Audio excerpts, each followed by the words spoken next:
menambah lagi ilmu kita. Dan tentu orang-orang yang di majelis ilmu umumnya dia tidak akan bermaksiat kepada Allah Subhanahu wa taala karena dia mengisi waktunya dengan kebaikan, yaitu mendengarkan atau menyimak ilmu yang akan disampaikan. Oleh karena itu makin banyak majelis ilmu yang kita hadiri, yang kita lakukan, maka itu salah satu usaha kita untuk mengisi waktu kita dengan hal yang positif, sehingga menutup celah syaitan untuk mengajak kita atau mengisi waktu kita dengan hal yang negatif. Karena hari ini ada orang yang kemudian dia pengen menghindari syaitan dengan menyendiri, katanya meniru sunnah Nabi, tak berkholwat dengan Allah Subhanahu wa taala. Tapi yang terjadi begitu sudah sendiri, apalagi megang HP, ya udah, dia malah asik bermaksiat sendirian. Ibu yang dirahmati oleh Allah Subhanahu wa taala, sebelum kita lanjutkan materi kita, ini ada pertanyaan kita kok menarik ya. Assalamualaikum warahmatullahi wabarakatuh. Waalaikumsalam warahmatullahi wabarakatuh.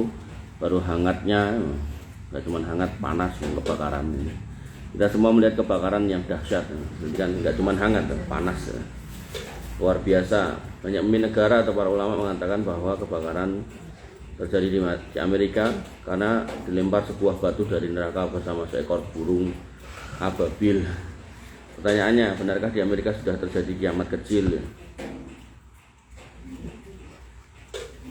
Kalau bahasa kiamat kecil, tentu kita akan kembali kepada apa yang dikabarkan oleh Nabi SAW. Kiamat kecil cirinya ini. Salah satunya cirinya misal banyak laki-laki yang nyerupai perempuan, perempuan yang nyerupai laki-laki. Nah itu kan ciri-ciri yang kelihatan toh. Banyak bencong, banyak perempuan yang tomboy. Jadi sampai saking tomboynya niku ten balik kota niku enten mahasiswa niku ngurus izin itu. Izin penelitian. Gandeng ra kudungan nggih. Biasane nggih jaler ngoten to. Iki rambutnya nggih cendhek jaler itu. Ini bareng ngomong suaranya cilik, oh wedok. Tapi potongannya laki-laki. Dan semua pakaiannya kayak laki-laki. Dan dia bersama seorang perempuan, jadi kudunian perempuan dengan laki-laki. Ini perempuan dengan perempuan, yang satunya macak laki-laki. Sudah kayak gitu-gitu, asif. Dimana akan dihalalkan al-khurra, perzinahan, wal hariro, dan pakaian sutra. Di zaman dulu zina itu haram. Ya sekarang sebenarnya masih haram. Tapi sebagian orang menganggapnya biasa gitu. Gak apa-apa, malah cenderung alat-alat musik gitu kan. Zaman dulu nggak ada sholawatan aneh-aneh, itu nggak ada. Sekarang ya, banyak. Dan kadang orang nggak tahu itu isinya apa. Sajane ini lagu roman picisan, lagu dari seorang laki-laki pada perempuan atau sebaliknya. Tapi seolah-olah itu kayak memuji Nabi SAW. Seperti yang saya sering contohkan kayak ya Habibi itu kan sebenarnya nyeluk iyange gitu, wahai yangku gitu. Jadi bukan sholawat kepada Nabi SAW gitu. Jadi ini ciri kiamat kecil nih. Nah ciri kiamat besarnya ya matahari terbit dari barat, munculnya Dajjal, terus munculnya api dari Yaman. Nah ini kalau udah kayak gitu tambah ruwet lagi, karena ketika matahari udah terbit dari barat udah nggak bisa kita kemudian memperbaiki diri. Jadi misal jenengan ngapunten, biasanya kalau bangun sholat gitu kan. Nah tiba-tiba ada orang yang nggak pernah sholat, begitu lihat matahari terbit dari barat dia langsung sholat itu, udah nggak bisa. Tobat pada saat itu sudah nggak bisa. Oke. Makanya seorang muslim harusnya tidak usah nunggu matahari terbit dari barat kapan, langsung aja setiap hari sholat, karena kita nggak tahu matahari terbit dari barat itu kapan. Karena kalau langsung jedul nanti matahari terbit dari barat, ya otomatis kita kebaikan yang kita lakukan sudah tidak berguna lagi gitu. Benarkah di Amerika sudah terjadi kiamat kecil? Ya mungkin termasuk itu juga ya. Jadi banyaknya bencana termasuk itu mungkin. Kemudian yang kedua, benarkah ucapan Ustadz tadi tentang pernyataan bahwasanya kebakaran tersebut dilempar sebuah batu dari neraka bersama seekor burung ababil? Ya. Saya tidak melihat ke arah sana ya. Yang ada di sana itu hari ini baru kekeringan, lalu tanamannya di hutan itu kering, terus ada angin, terjadi gesekan antara yang kering-kering itu, akhirnya muncul percikan api. Percikan api terus disebul meleh angin meleh sing buanter. Jadi manusia tidak bisa menghentikannya. Artinya walaupun itu tidak dari lemparan api neraka dan juga bukan karena seekor burung ababil, tapi dengan hancurnya seperti itu, ya tentu itu sebuah kepeling tak jani. Kepeling bagaimana manusia sehebat apapun, sepintar apapun, tidak bisa berbuat apa-apa ketika Allah menghendaki terjadinya bencana yang seperti itu. Jadi Amerika pesawatnya kata, mau pinter kata, maka tentu yang terjadi itu tidak menjadikan sebab mereka bisa selamat dari apa yang Allah kehendaki, yaitu sebuah bencana yang mengerikan. Dan saya di beberapa tempat menyampaikan mereka memperlakukan perang Palestina seperti sampai hancur lebur seperti itu butuh waktu 1,5 tahun lebih. Nah, Amerika yang terjadi cukup 2-3 hari selesai, dan sampai hari ini belum bisa 100% padam. Dan kerugian yang diterima mereka 10 kali lipat lebih dari sumbangan mereka ke bangsa Yahudi untuk menganiaya orang Palestina. Makanya saya melihat secara pribadi, atau mengutip beberapa pernyataan orang itu ya bagian dari keadilan Allah Subhanahu wa taala yang ditegakkan di muka bumi, yang di akhirat nanti mereka tetap akan menerima ganjarannya lagi, menerima balasannya lagi. Jadi bukan berarti nek ning dunya udah digitukan di akhirat selesai, mboten. Tetap akan ditagih lagi penganiayaan mereka kepada orang-orang Palestina atau kaum muslimin. Ibu yang dirahmati oleh Allah Subhanahu wa taala. Jadi nek burung ababil saya nggak melihat ya ada tayangan atau ada video burung ababil mabur gitu. Dan yang ketiga, apakah burung ababil tersebut ada di Al-Qur'an? Ya, Islam atau orang beriman bersama dengan Nabi Isa kan disuruh delik gitu kan. Lalu Ya'juj Ma'juj yang menyelesaikan kan Allah dijatuhi apa istilahnya set gitu kan, ke tengkuknya, ke gulunya, ke lehernya, lalu masuk menggerogoti, terus mereka mati, terus jadi bangkai, terus bangkainya dibawa sama burung kan gitu. Nah burungnya di situ kayak apa ya saya nggak tahu gitu. Tapi saya waktu menjelaskan kan saya contohkan bahwasanya hari ini tuh banyak atau ada burung-burung yang gede kayak orang gitu. Burung-burung memakan bangkai. Saya tidak bisa fokus dengarkan tausiahnya. Tahu-tahu saatnya bilang itulah kesabaran dan betapa agungnya Baitul Ma'mur dan dilarang seorang memberi nama di sembarang tempat. Pertanyaan, mohon dijelaskan apa yang dimaksud Baitul Ma'mur dan kenapa sampai ada larangan memberi nama di sembarang tempat. Baitul Ma'mur itu adalah satu tempat di langit sana yang oleh sebagian ulama disebut sebagai Ka'bahnya para malaikat.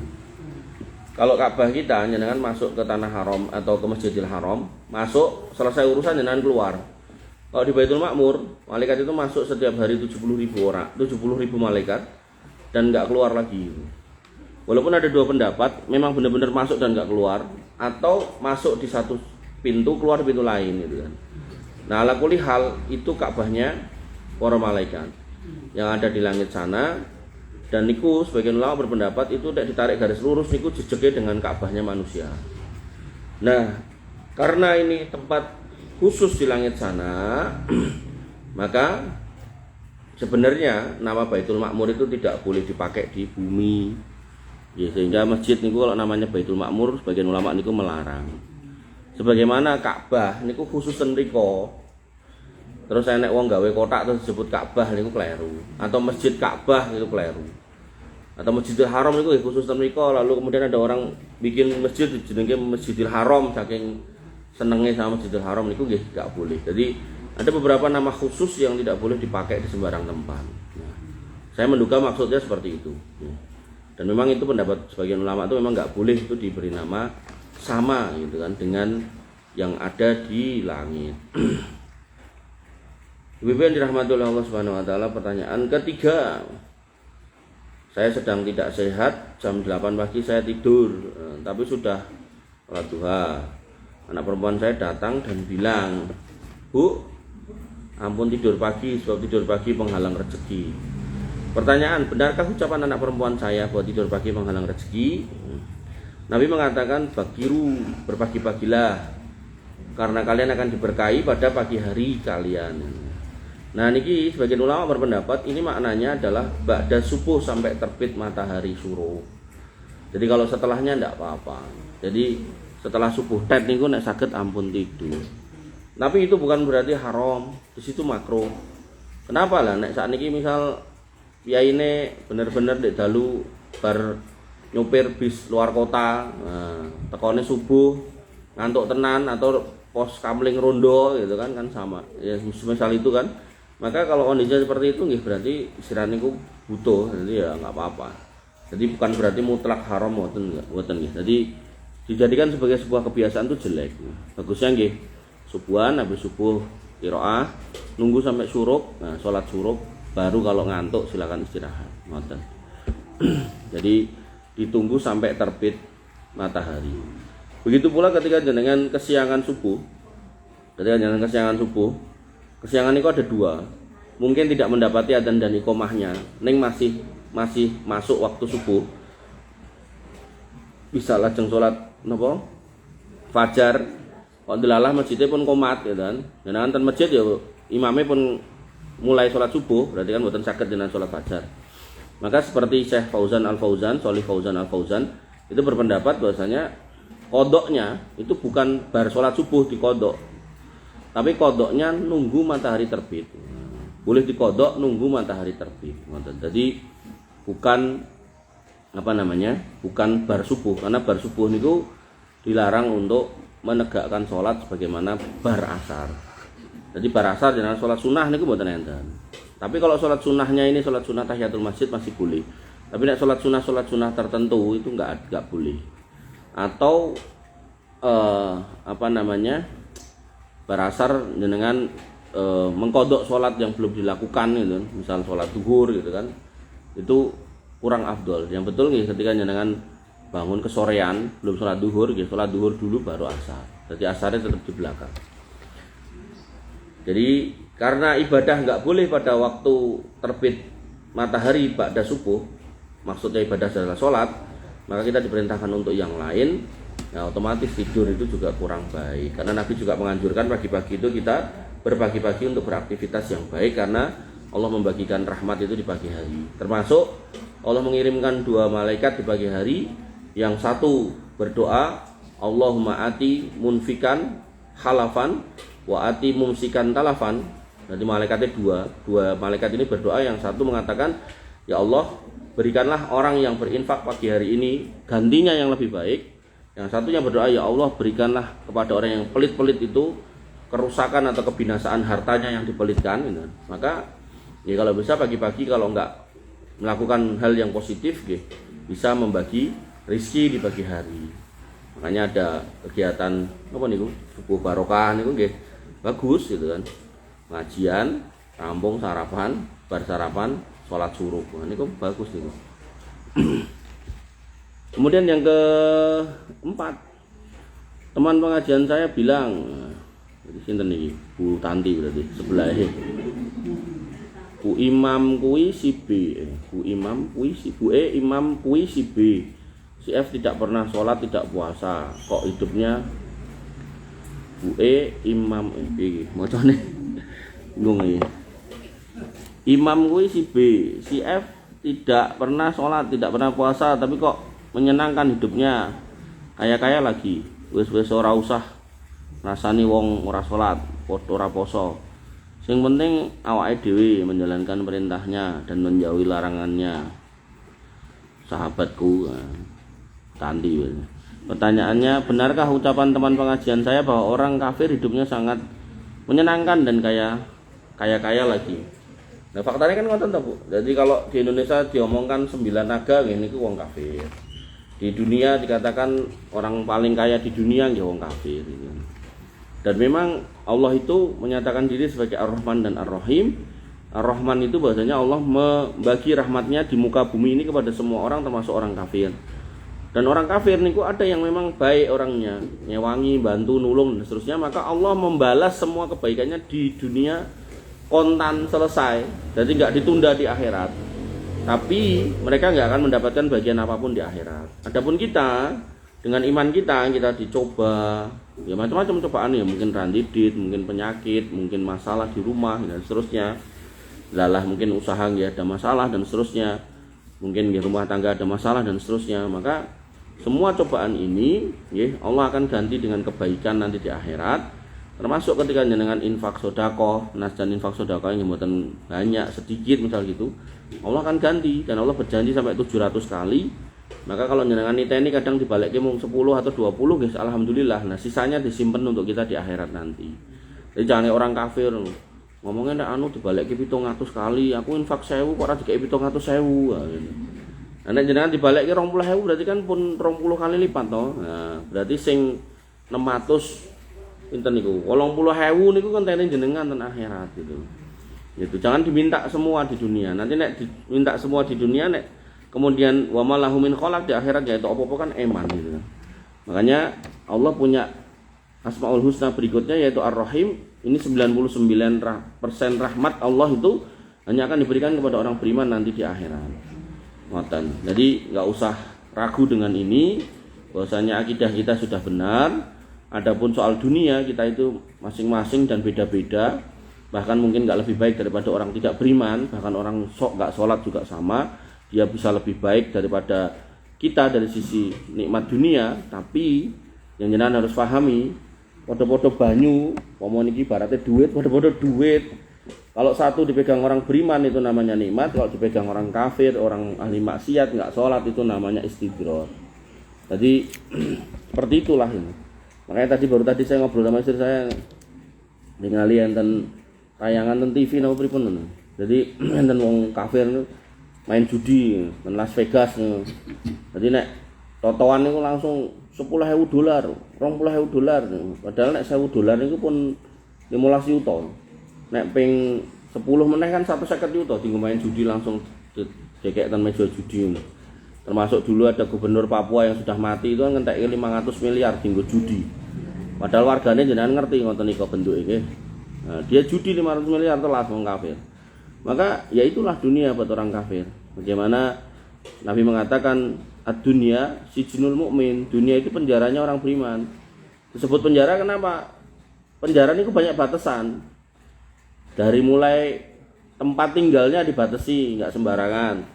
Artinya ngeten, misal jenengan gadah rumah, gadah pekarangan, sebelah itu tetangga jenengan, Islam melarang jenengan mlebu omah sebelah dengan tanpa izin. Jangan kok mlebu ingak-inguk, ongak-anguk. Nah, itu enggak boleh. Sampai nanti dalam sebuah hadis itu sampai dikatakan kalau ada yang ngintip rumahmu gitu kan. Terus kamu tahu, terus mbok colok matanya, terus dia kehilangan penglihatannya, kamu enggak dosa, sampai seperti itu kata Nabi. Ini bukan berarti terus ngongkon tonggone nginguk dan iso dicoblos matanya gitu, mboten ya. Artinya itu sebuah ancaman min babil wa'id, bahwasanya Islam itu punya batasan. Belum lagi batasan halal haram, enggak boleh makan yang halal yang haram, enggak boleh minum yang haram. Kemudian lagi batasan tentang hubungan dengan suami istri. Mana yang istrinya, mana yang bukan harus ngerti. Mana yang hasil dari kerjaan yang halal, mana yang haram juga harus ngerti gitu. Sama-sama hasil dagang, satunya dagang barang haram ya hasilnya haram padahal hasilnya sama-sama duit itu dikatakan sijnul mukmin, banyak batasan. Tapi Nabi mengatakan wajannatul kafir, dan surganya orang kafir. Kenapa diarani surga? Karena orang kafir itu di hidup di dunia nggak ada batasan, makan apapun boleh menurut mereka gitu. Minum apapun boleh menurut mereka, termasuk usaha apapun boleh menurut mereka.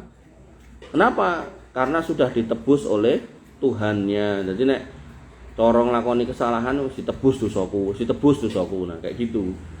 Makanya mereka ketika melakukan korupsi itu melebihi umumnya wong Islam. Wong Islam paling korupsinya cilik-cilik. Bukan berarti ini membenarkan orang Islam mboten nggih.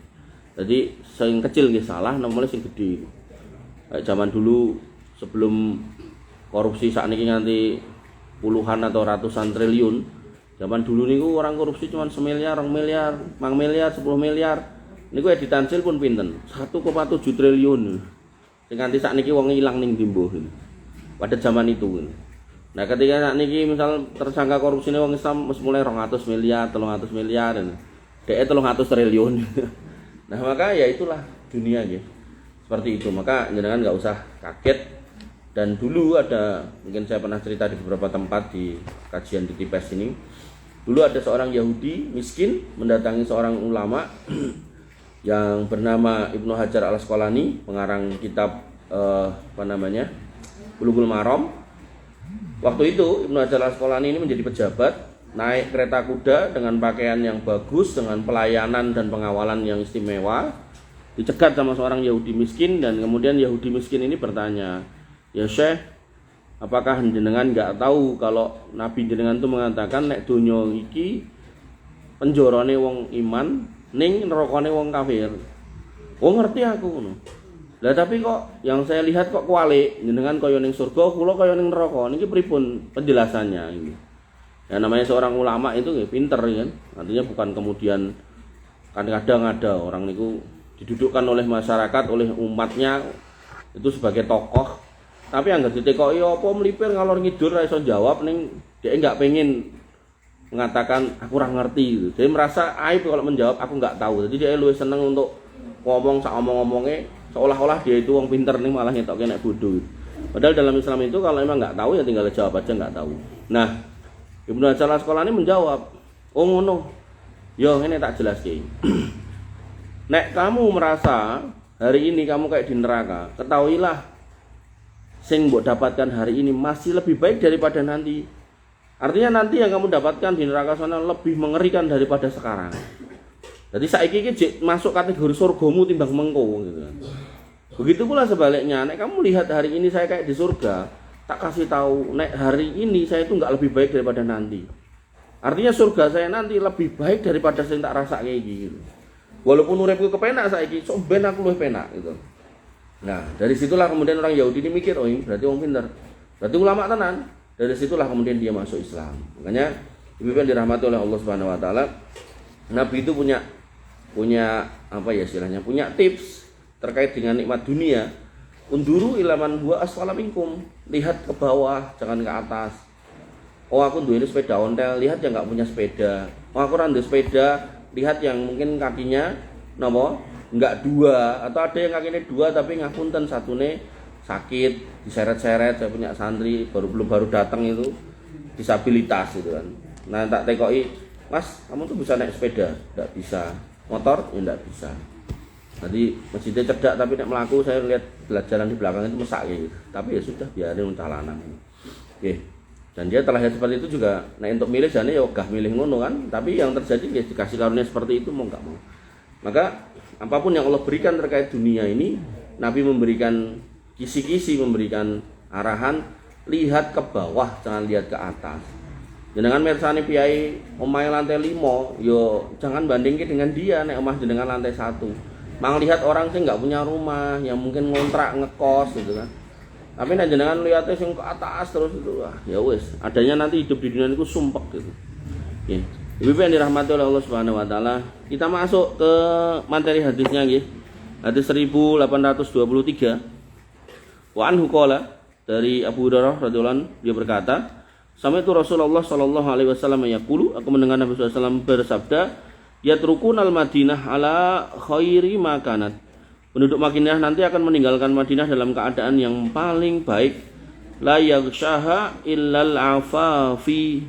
Tidak ada yang mendatanginya melainkan, di sini dikatakan al-afafi as-sibai wat thair, melainkan hewan-hewan yang tidak mencari makan, yaitu binatang-binatang buas dan burung. Dan hari ini kita sudah dapati beberapa orang itu keluar dari Madinah, pindah kota, pindah tempat tinggal dari Madinah. Padahal Madinah itu ya sebenarnya sebaik-baik tempat gitu kan. Makanya ada orang yang pindah ke Irak, ada yang orang pindah ke Mesir gitu kan. Bahkan mungkin ada orang Arab Madinah yang pindah ke Indonesia kan gitu toh. Enten toh orang di sana mungkin tidak menjadi ulama, begitu pindah ke Indonesia terus jadi ulama, jadi syekh gitu kan. Nah, ada yang kayak gitu. Ya mirip kayak sing Yaman niku toh. Dan mereka nggak jadi apa-apa sampai ini dari Habib.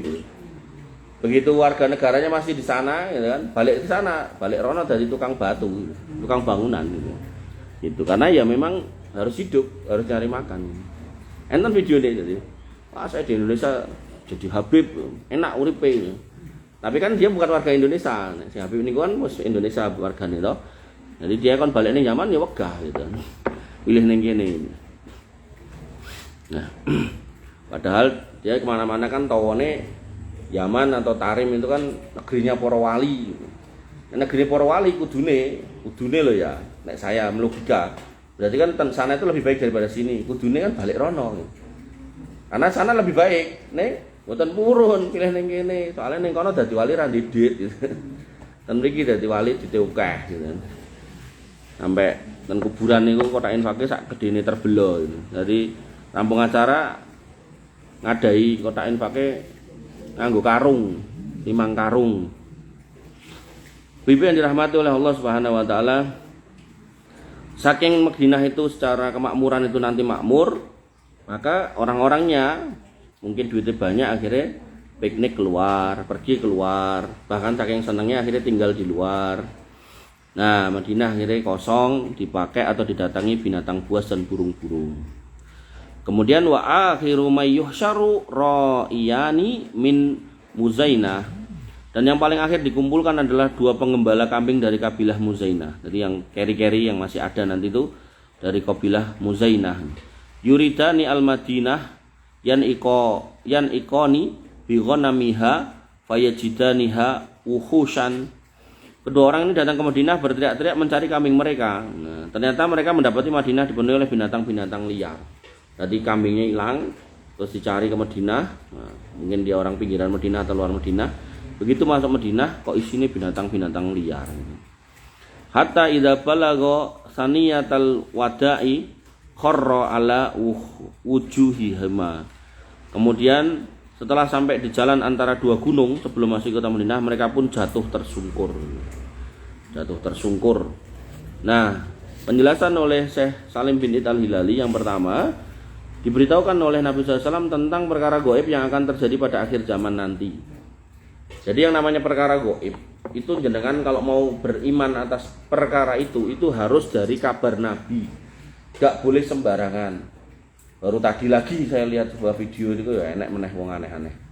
Jadi dia bercerita bahwasanya seorang tokoh sufi wanita Rabi'atul Adawiyah itu di kuburannya dia menghatamkan Quran setiap hari 7.000 kali. Wah. Lalu Habib Fulan bin Fulan cemburu dengan Rabi'atul Adawiyah. Lalu mengadu kepada Allah Subhanahu wa taala dan minta supaya diberikan kelebihan dari Rabi'atul Adawiyah. Akhirnya dia bisa menghatamkan Quran sehari 8.000 kali. Jenengan bayangke ora kebayang lho ngapal ngatamke Quran ping 8.000 niku cepete ndah kaya ngopo gitu kan. Diwolak-walik ngene ora misalkan dhewe sak meten to.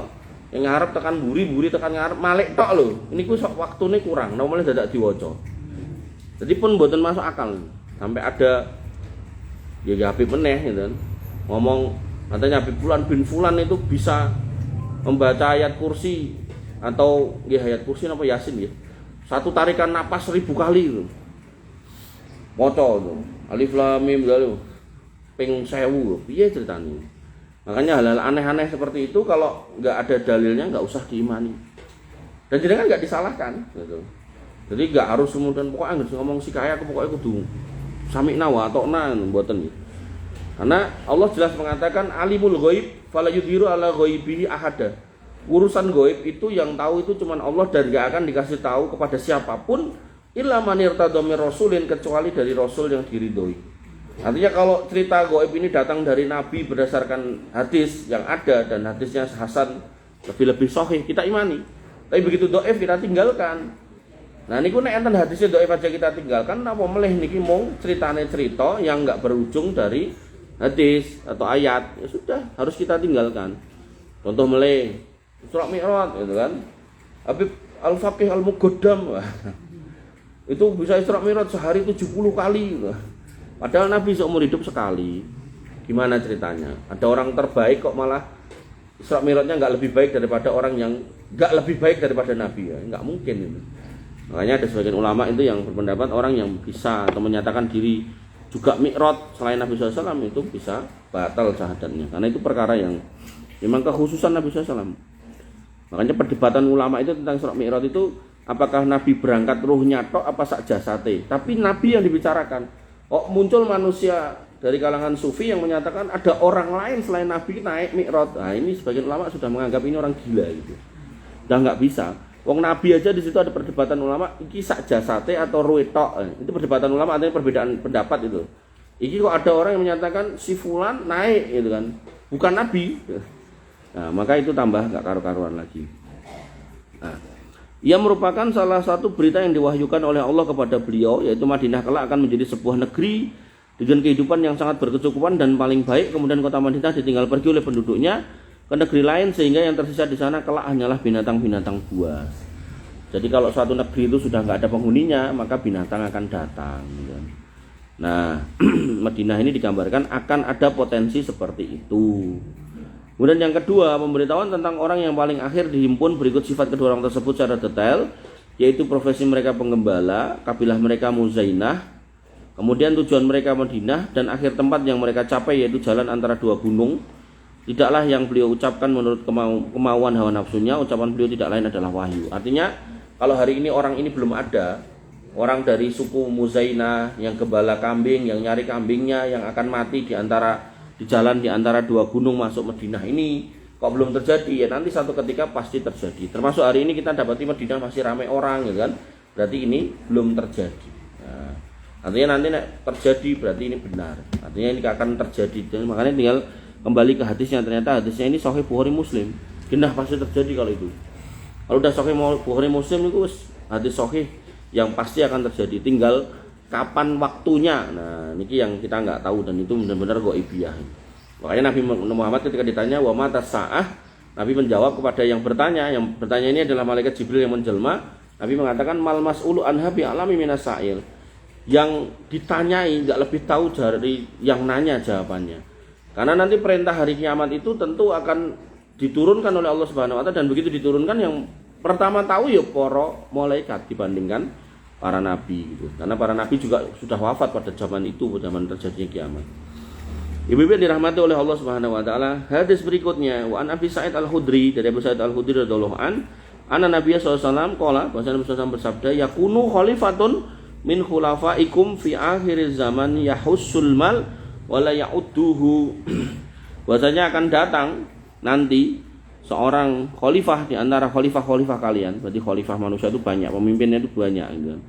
Kemudian di akhir zaman kelak yang akan membagikan harta dengan kedua tangannya tanpa menghitung. Ciri wong apa istilahnya, duitnya atau hartanya terbatas itu bagi-bagian dihitung. Nyeket-nyeket atau satu-satu kan gitu. Tapi begitu sudah kekayaan itu melimpah sedemikian banyak, jadi mboten dihitung sak gepok atau mungkin cara emasnya sak batang gitu. Saking banyaknya kekayaan pada hari menjelang hari kiamat. Kandungan hadis ini satu, sebuah berita bagi orang-orang beriman bahwa harta akan melimpah di tangan mereka. Dan hari ini kita lihat nggih, negeri-negeri Islam itu kaya raya. Makanya kayak Dubai, kayak Saudi Arabia itu udah nggak kayak zaman waktu dulu, negeri yang miskin, tandus, ditanduri nggak bisa apa-apa gitu. Sekarang semuanya ada dan ini. Sampai duitnya diperhatikan Solo loh. Solo ini yang dibangun sama Uni Emirat Arab ini selain Zayed, ini mungkin sebelah ini enten Islamic Center. Terus ten burine UNS ini enten rumah sakit jantung. Ini sing bangun ini Emirat Arab. Jadi duitnya saking oke sampai tekan Indonesia. Terus ten Jakarta ini enten tol Zayed atau tol Syekh Zayed itu panjangnya berapa puluh kilometer itu. Dia napa istilahnya tol melayang. Jadi nek kita tahu nih kayak jembatan layang niku kayak Manahan niku paling mung pirang atus meter atau anggaplah sekilo kurang gitu. Dan niku puluhan kilo dan Bekasi niku. Jadi yang nggak mau lewat bawah macet bisa langsung naik dan ini terus melewati sekian panjang. Nek nggih jenenge wong Indonesia nggih, dikai proyek ngoten niku nggih tetep ae didetail itu. Makanya kula niku pas lewat mriku niku kan dalane ngombak to. Nah kula kadang tekok sopire, "Mas, iku dalane ngene iki piye to?" "Anu, Pak, niki kajenge mboten ngantuk supire, nek digawe alus mengko ndak ngantuk," gitu kan. Oh ngono gitu. Kula nggih batin apa ya ngono to, mosok dalan kok digawe ngombak kan aneh gitu loh. Ternyata enek sing dicekel korupsi gitu. Ya wis. Ya itulah. Jadi kaya selak rauman. Nek ra dijukuk saiki sok meneh ra iso. Mumpung cek punya kesempatan ini. Nah, itu nggih gak baik nggih ngoten niku. Para pemimpin mereka pun pada akhir zaman nanti akan memberikan harta tanpa hitung-hitungan. Banyak sampai Indonesia mau bangun napa? rumah 1 juta rumah niku sampai golek dana dan Arab ya. Akhirnya dari Qatar lagi menyetujui untuk membangun. Nah, yang saya secara pribadi nggak tahu akadnya apa dibangun ke gratisan ya. Daftar Mbak Sri atau diutangi ya. Saya nggak tahu. Yang jelas niku nek dalam Islam niku kan ketika wong iki diteukeh dilebokke bank riba kan enten ribane. Nah, ribanya ini sebenarnya jangan nggak diambil, harusnya diambil, dikasihkan ke negara-negara Islam yang membutuhkan. Kayak negara-negara Islam Afrika, nggak apa-apa itu. Tapi nek ditinggal ya karo wong kafir ning Amerika ning Inggris ya terus dinggo gawe rudal segala macam niku gitu. Nggih. Kemudian yang kedua, di sini memberitahukan bahwa pada hari kiamat nanti menjelang hari kiamat akan ada namanya Khalifah Rasyidah, yaitu pemerintahan yang di atas petunjuk yang adil yang akan kembali lagi berkuasa. Jadi saya melihat prosesnya itu gini. Jadi dulu Islam itu baik, lalu kemudian umat Islam meninggalkan agamanya, lalu kemudian umat Islam itu terpuruk. Nah, lalu muncullah majelis-majelis ngeten iki dan banyak. Nah, begitu majelis banyak, maka Allah berikan pemimpin yang terbaik, karena Allah sendiri yang mengatakan wa kadzalikan wali ba'dadz zalimina ba'dhu bi ba'din. Pemimpin baik itu akan diberikan kepada warga yang baik. Nah, pemimpin yang baik akan lahir dari masyarakat yang baik.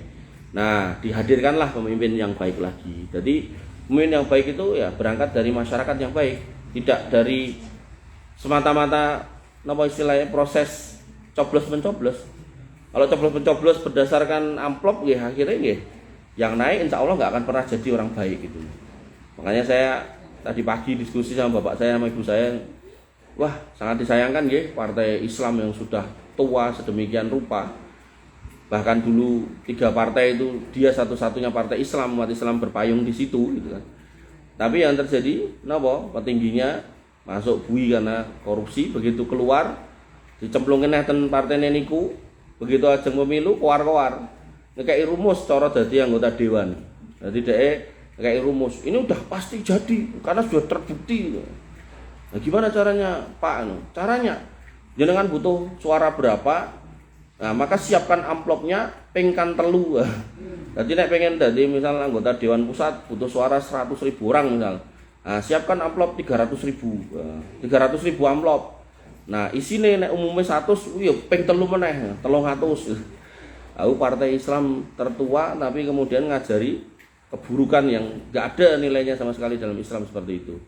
Itu kan udah ngajari suap menyuap kan. Nah, maka tak niki mboten lolos electoral threshold. Nah, jadi nek kemarin logone Ka'bah mboten mudeng, jomben logone gedang goreng napa-napa mboten mudeng. Karena harus ganti logo to nek udah tak lolos electoral threshold wonten niku. Ya disayangkan partai Islam sampai ngomong seperti itu. Harusnya kan nggak boleh menyatakan seperti itu. Artinya kalau itu sebagai sebuah praktek, ya jangan dianggap itu sebagai sebuah ajaran yang harus dilakukan. Terus meneng-meneng lakonono itu kan tanggung jawab dhewe gitu. Tapi kalau dia ngajari berarti kan itu udah jadi sesuatu yang tambah jelek lagi gitu. Dan itu dosa yang dinampakkan itu tentu lebih besar daripada nilai dosa itu sendiri. Pemimpin yang dirahmati oleh Allah Subhanahu wa taala dan pemimpin adil itu nanti akan datang. Enggak usah khawatir. Nah, dan itu juga bukan kemudian harus dibedek-bedek cirine piye kapan diinteni. Nanti ada orang yang ngenteni berpuluh-puluh tahun nggak akan hadir, sampai ada orang yang menggunakan rumus ramalan apa Joyoboyo. Nah, iku ratu adil iki teko gitu. Istilahnya kalau di Jawa kan namanya ratu adil. Tapi bukan berarti itu sesuatu yang bisa ditanggali kapan tanggalnya tahunnya mboten. Itu by proses. Ketika masyarakat itu baik, ya yang haram ditinggalkan, yang halal dilakukan. Kemudian batasan-batasan Allah dijaga, Allah akan menjaga panjenengan semua. Dalam satu bentuk penjagaan kalau konteksnya negeri akan diberikan pemimpin yang baik pun itu genah pun. Makanya kalau kita itu cek doyan nampa amplop niku wau nggih pun insyaallah kualitas pemimpinnya enggak jauh-jauh dari situ pun. Enggak jauh-jauh dari orang yang kemudian mencari proyek, kepentingan, kemudian mementingkan dirinya dan kelompoknya. Udah enggak jauh-jauh dari situ nanti. Wong ibarat wong dodolan dia sudah menjual dan dengan membeli ya dia akan minta keuntungan. Itu sudah rumus gitu. Gak mungkin ada orang ngetokke sesuatu dalam jumlah banyak terus ikhlas lillahi ta'ala gitu longgo itu. Apalagi urusannya udah sama kursi kedudukan itu mesti dia berharap sesuatu. Makanya ketika hari ini pemimpin jenengan jadi siapapun maka jenengan nggak usah berharap yang muluk-muluk gitu. Cukup jenengan doakan agar dia diluruskan langkahnya oleh Allah Subhanahu wa taala, maka itu insya Allah sudah menjadi sebuah langkah positif dari kita sebagai orang Islam. Siapapun dari partai manapun, jadi ya jelalah misal di Solo yang menang bukan PDI misal gitu, ya sudah itu takdirnya Allah itu. Tapi kalau kayak di Jakarta yang menang PDI ya sudah doakan, itu juga pemimpin mau nggak mau dia akan memimpin semua warganya toh, karena yang terpilih itu memimpin semua gitu. Jadi jangan kemudian antipati sama partainya. Nek semoga PDI aku gandungake mboten, ya semua jenengan doakan. Misal jenengan punya kecenderungan ke partai A sing dadi kok partai B, jenengan doakan niku nggih pemimpin jenengan. Nggih. Allahumma aslih a'immatana wa wulata umurina. Ya Allah, perbaikilah imam-imam kami dan para pemegang kuasa di negeri kami gitu. Nah, itu siapapun. Misal jenengan dulu nggak milih Pak Prabowo, sekarang naik Pak Prabowo, doakan. Pun niku mawon. Paling penak niku, tapi nek jenengan membebani kudune Anies, walah wis. Malah ra iso turu mungkin jenengan. Pak Anies aja nggak partai malah saat ini. Hal itu disebutkan dengan begitu jelas dalam hadis hasan yang dituturkan oleh Hudzaifah bin Yaman yang diriwayatkan oleh Imam Ahmad dan Imam At-Toyalisi. Bahwa Nabi SAW bersabda, jadi Nabi itu sudah pernah mengabarkan ketika hidup, nanti periode pemerintahan itu ada macam-macam model. Kayak kemarin ada video orang HTI itu, dia ngirim link ke saya itu. Loh, pemerintahan itu jenenge kudu khalifah, kudu khilafah. Ya mau tak guyu aja, tapi saya nggak malas nanggepi karena yes, kalau udah orangnya itu pikirannya udah kayak gitu, itu susah dirubah. Jadi menurut dia itu kalau nggak khalifah atau khilafah itu bukan pemerintahan. Mangrungok kayak ini. Nabi mengatakan periode kenabian akan berlangsung di tengah kalian selama waktu yang dikehendaki Allah dan akan diangkat kapan saja. Jadi Nabi menjadi Rasul ada masanya dan sudah selesai, dan wafat dan akan selesai. Dan Nabi benar-benar sudah selesai, gitu. Nanti Nabi sudah nggak ada. Kemudian setelahnya apa? Kata Nabi, setelah itu akan berdiri khalifah berdasarkan cara kenabian. Niku Khulafaur Rasyidin 4. Pun selesai juga, gitu kan. Khalifah itu akan berlangsung selama waktu yang dikehendaki Allah dan akan diangkat kapan saja. Sudah selesai. Lalu sesudah itu muncul raja-raja yang bengis, pemerintahannya akan berlangsung selama waktu yang dikehendaki Allah dan akan diangkat kapan saja dikehendakinya. Niki nggih pernah terjadi. Sampai ada panglimanya atau gubernurnya yang namanya Al-Hajjaj bin Yusuf niku membunuh banyak sahabat. Niku nggih pun pernah terjadi. Dan di beberapa negeri ada raja-raja yang seperti itu nggih pernah ada. Dan yang namanya pemerintahan sak jelek-jeleknya nggih tetap akan selesai pada masanya. Coro ngapunten, dulu ada Pak Harto, ada sebagian orang yang kemudian ditangkap di macam-macam, nggih pun selesai gitu kan. Maka pada masanya akan selesai dan akan berganti terus. Dan ini disebutkan oleh Nabi sendiri. Yang pertama Nabi, yang kedua namanya khalifah, yang ketiga namanya apa mau? Raja. Jadi nggak ada kemudian kabeh kudu khalifah, kabeh mboten. Ini yo wong hati ini nggak bisa move on gitu loh. Wong hadisnya jelas kok. Kemudian pemerintahnya akan berlangsung selama waktu yang dikehendaki Allah dan akan diangkat kapan saja. Kemudian muncul raja-raja yang tiran. Raja tiran itu raja yang kemudian dia haus akan kekuasaan dan kemudian kekuasaan itu diturun-temurunkan. Hari ini kan ada. Gitu, raja-raja yang begitu dia jadi nanti nek mati anaknya. Hari ini kan ada. Ngomong negara mana aja, negara yang Islam ada, negara yang bukan Islam nggih ada gitu. Kekuasaannya akan berlangsung selama waktu yang dikehendaki Allah dan akan diangkat kapan saja. Maka terakhir muncullah khilafah yang sesuai dengan cara kenabian, maka barulah setelah itu terjadi kekosongan. Nah, khilafah dengan cara kenabian ini bukan berarti terus pemerintahan yang ada ini jadi nggak sah, mboten, tetap sah.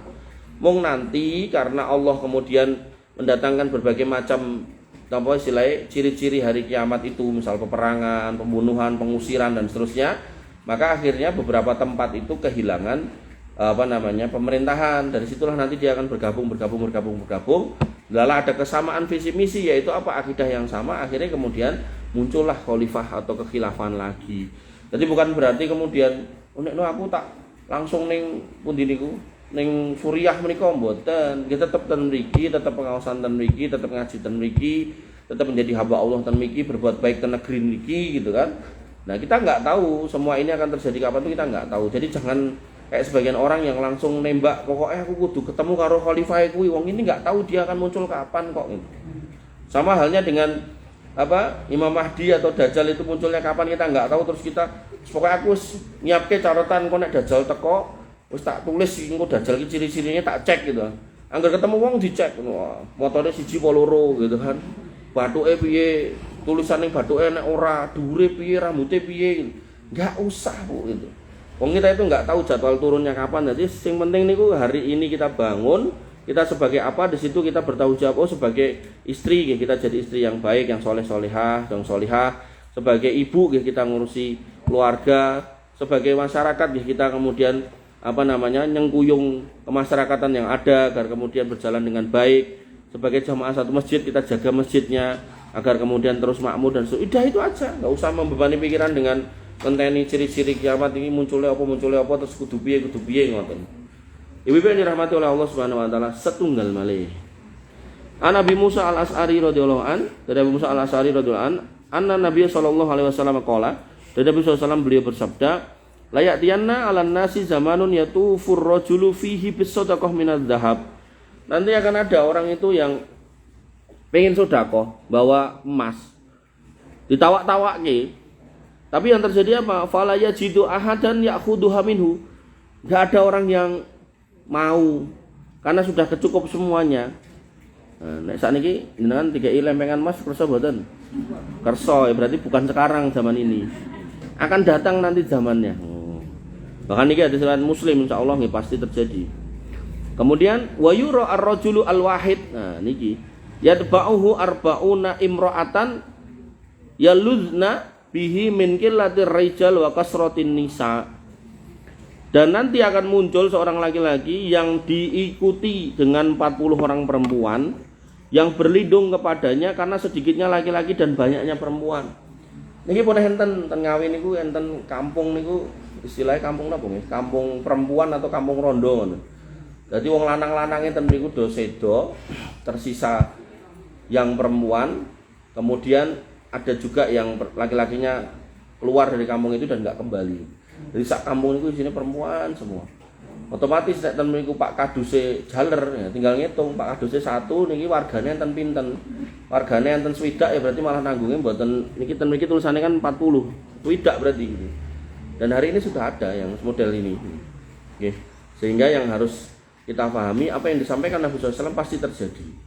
Nah, karena ini terjadi dan pasti terjadi, nah maka seperti yang saya sampaikan di At-Taubah kemarin gitu kan. Kalau memang istilahnya panjenengan mendapati kok di At-Taubah saya lupa, ten rugi deh. Jadi kalau misalnya panjenengan mendapati gadah putri, jenengan gadah putri gitu, anak wedok, panjenengan deloki mantune kok dah apik, sregep kerja, sregep ibadah gitu kan. Iku mang sampai ke ten anak wedok jenengan niku, ten putri jenengan niku, nduk karo bojo aja galak-galak gitu kan. Nek bojomu ora enek engko kuwi lak yo dhewean, lak susah dhewe gitu. Dijogo sing apik, aja digalaki. Dijogo nek kesel yo kon leren, dipijeti gitu. Sampai ada seorang ustadz niku cerita gitu. Ning ceritane susah niku. Ada seorang laki-laki itu istrinya 3 gitu. Istri semua resmi gitu. Nah ustadz niku penasaran kan laki-laki niku. Mana di antara istrimu ini yang paling mbok cintai gitu? Apakah yang paling muda, apakah yang paling cantik gitu? Kata orang itu kepada ustadz itu, dia menjawab si ini tadi. Apakah itu karena paling muda atau karena paling cantik? Oh enggak, bukan karena paling muda juga bukan karena paling cantik. Nah terus kenapa kamu lebih mencintai ini dibanding yang lain? Jadi dalam poligami niku kecondongan hati itu enggak apa-apa. Yang enggak boleh itu ketidakadilan dalam sesuatu yang terlihat. Nah, misal tentang ngekei duit, sing anake 5 dikei. Sama kayak jenengan sama putra-putra itu kan, misal putranya lebih dari 1, ada 3, ada 2, ada 5 misal gitu. Jenengan condong pada salah satu enggak apa-apa. Yang enggak boleh itu kalau berbuat enggak adil. Sing disenengi disangoni, terus sing ra disenengi ora disangoni gitu kan, malah ra dipakani anti gering ya itu salah gitu kan. Nah, kembali ke situ. Si orang ini ketika ditanya saat itu, "Kenapa kok kamu condong kepada yang ini?" Kata orang itu, dia menjawab, "Nah, saya condong sama dia itu karena saya itu begitu nyampe rumah, dia mesti sudah ada di depan pintu dengan kondisi tersenyum, terus selalu nanya kabar saya, terus nyuruh saya duduk, terus sepatu dicopotke, terus disiapke semuanya ugo rampe, terus dikasih teh hangat ketika datang gitu kan, terus diajak ngobrol, aku urung ngomong kesel wis dipijeti." Nah, hal-hal seperti itu loh, Bu. Nah, jadi walaupun bojone telu urung karuan telu-telune ngono gitu loh.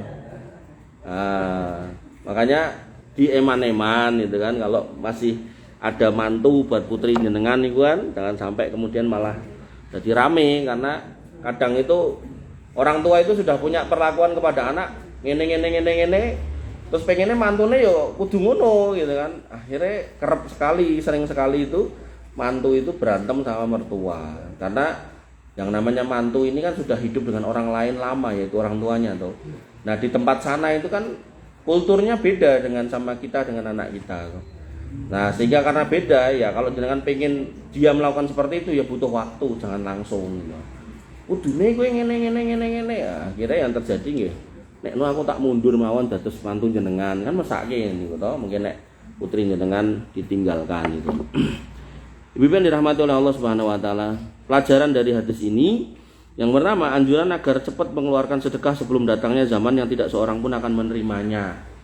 Jadi jenengan hari ini yang punya 2.000, punya 3.000 atau punya recehan yang di rumah nggak kepake gendang dilumpukke, mumpung dilebokke kotak infak jek payu gitu.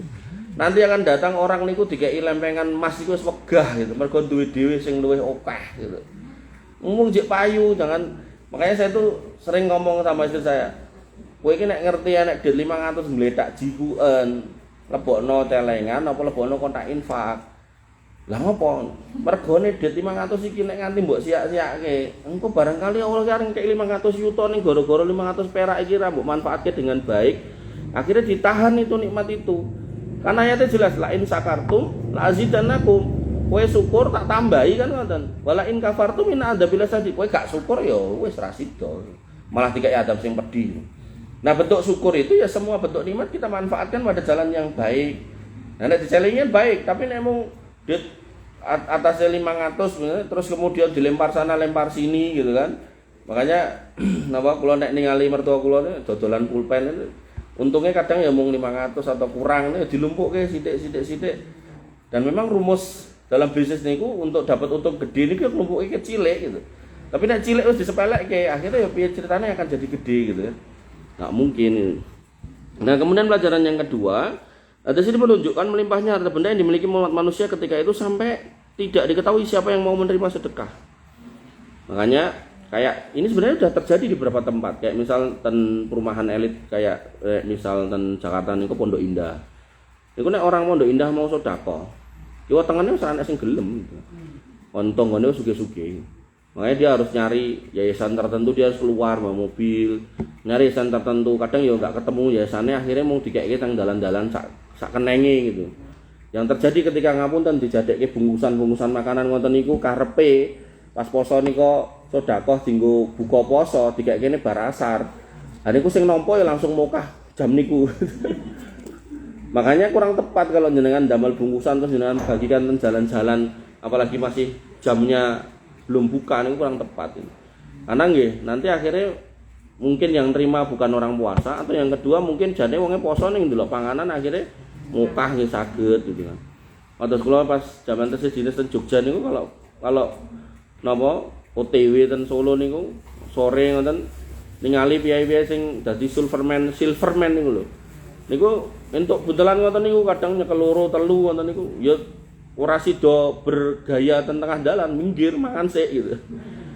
Diombe sik jam 3:30 4 ngoten niku. Ya enggak tahu apakah dia awali poso atau mboten, saya enggak tahu, tapi yang jelas ya itu akhirnya jadi enggak baik nggih.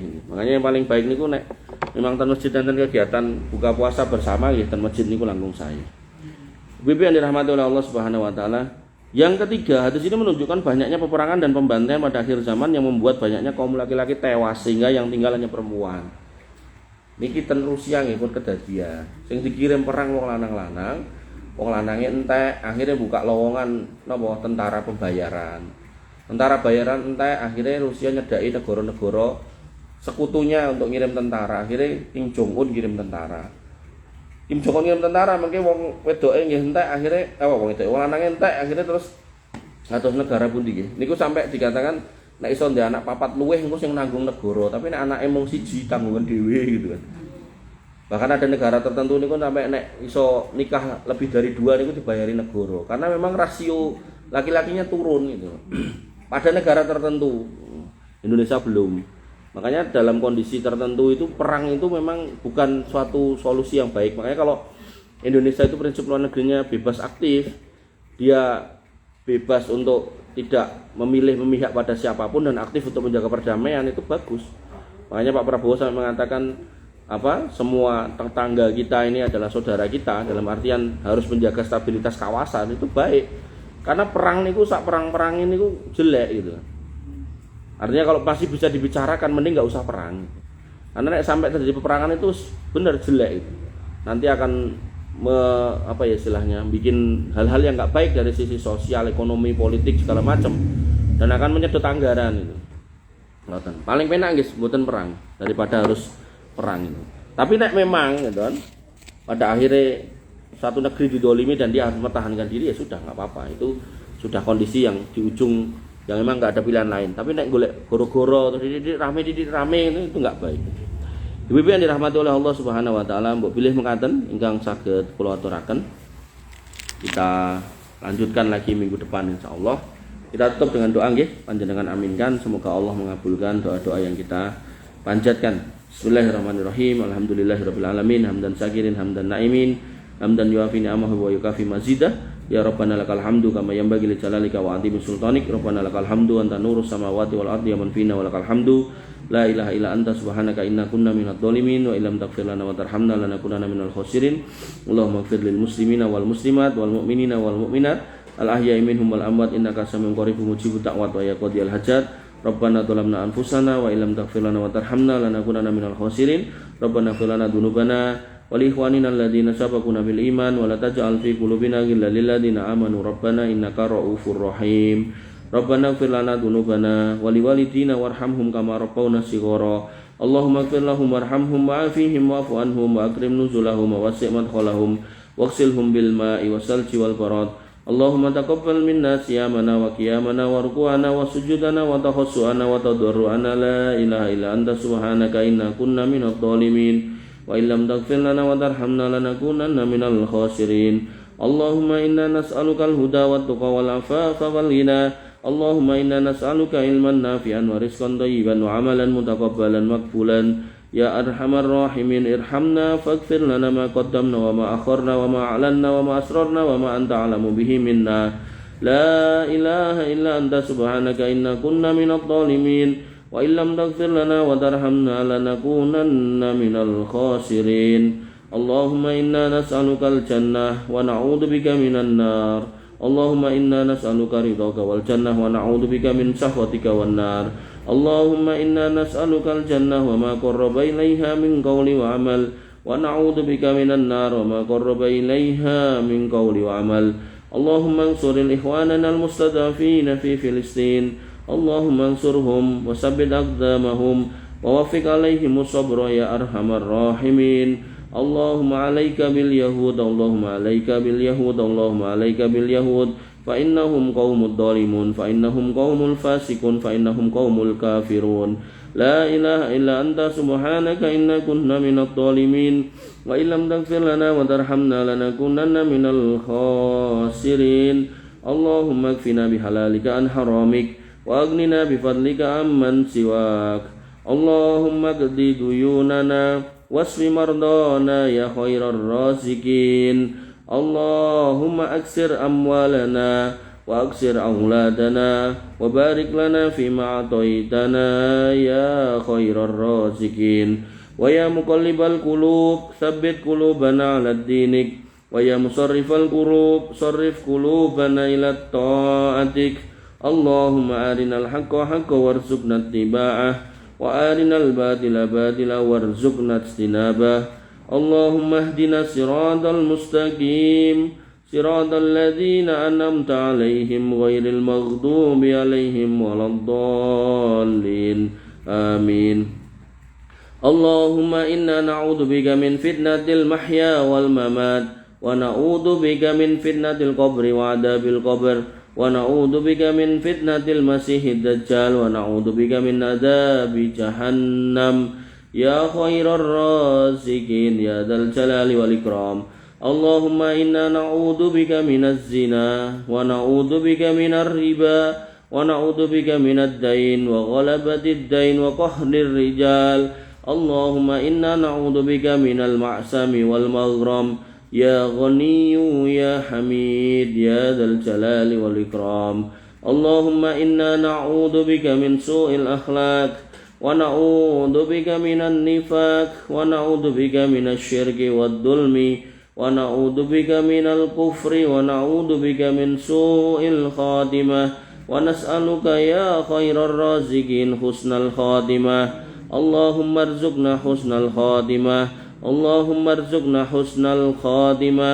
اللهم ارزقنا حسن الخاتمة واجعلنا من أهل الجنة ولا تجعلنا من أهل النار يا أرحم الراحمين يا ذا الجلال والإكرام. ربنا آتنا من لدنك رحمة وهيئ لنا من أمرنا رشدا. ربنا آتنا ما وعدتنا على رسلك ولا تخزنا يوم القيامة إنك أنت السميع الدعاء إنك لا تخلف الميعاد. ربنا لا تؤاخذنا إن نسينا أو أخطأنا. ربنا ولا تحمل علينا إصرا كما حملته على الذين من قبلنا. ربنا ولا تحملنا ما لا طاقة لنا به واعف عنا واغفر لنا وارحمنا أنت مولانا فانصرنا على القوم الكافرين. ربنا هب لنا من أزواجنا وذرياتنا قرة أعين واجعلنا للمتقين إماما واجعلنا للمتقين إماما. اللهم اجعلنا مقيمين الصلاة ومن ذريتنا ربنا وتقبل دعاء. اللهم اجعل هذا البلد آمنا مطمئنا وارزق أهله من الثمرات واجنبنا وبنينا أن نعبد الأصنام. اللهم آمنا في أوطاننا وأصلح أئمتنا وولاة أمورنا. اللهم أصلح أولادنا وأصلح أزواجنا وأصلح أمهاتنا وآباءنا وأصلح أساتذتنا وأصلح إخواننا وأخواتنا وأصدقاءنا يا أرحم الراحمين ويا خير الرازقين. ربنا آتنا في الدنيا حسنة وفي الآخرة حسنة وقنا عذاب النار وقنا عذاب النار وقنا عذاب النار. وآخر دعوانا الحمد لله رب العالمين وصلى الله على نبينا محمد وعلى آله وصحبه وسلم أجمعين.